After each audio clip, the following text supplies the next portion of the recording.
G'day, my name is Justin and I'm twice around the pole. Doesn't make me half a bloke, it's just part of what makes me whole.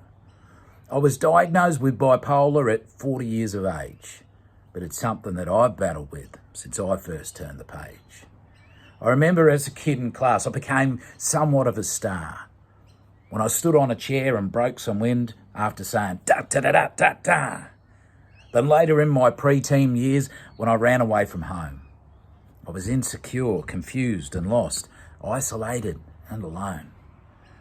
The next few years, the symptoms ranged from psychosis to great heights, from winning awards to hospital stays as I fought those inner fights.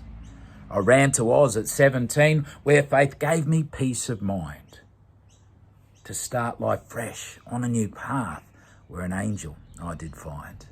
Her name was Marnes and we tied the knot. Through IVF we had some kids. She held my hand and helped me stand when my life was on the skids. But I worked real hard and I slowly climbed that wobbly corporate ladder. But circumstance and job loss loomed, which made my sadness sadder. My boss was great and he called me out on the changes he could see. I finally caved and we picked up the phone and called my local GP. Marnes picked me up and took me to the local hospital, where the docs of psych checked me out, saying I was mentally ill. The diagnosis came swift yet slow. I've got bipolar of type 2. Here's a leaflet and some meds and a treatment plan for you. My head was spinning, trying to comprehend what all this new info meant. I was confused, dazed, petrified, emotionally cooked and spent. The next 2 years were challenging, lost my job, some mates and fam.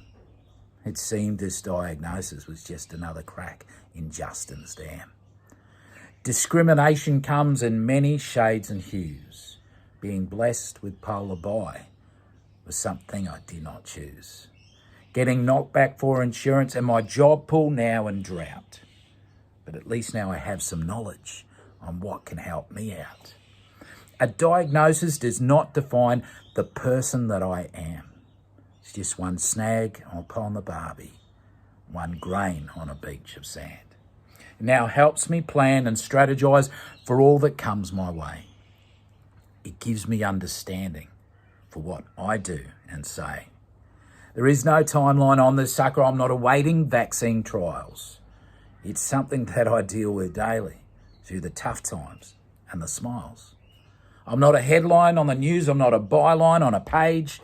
I'm a husband, a dad, a mate, a bloke, trying to reach a decent age. Next time mental illness is talked about, leave your judgment at the gate. Pick up your swag of understanding. Be kind and be a mate. So while this is my story, every journey is unique. And what I've learnt along the path is the importance of transparent speak. Cheers, team. Have a great week. Look after yourself. Be kind to yourself and be kind to those around you. Take care.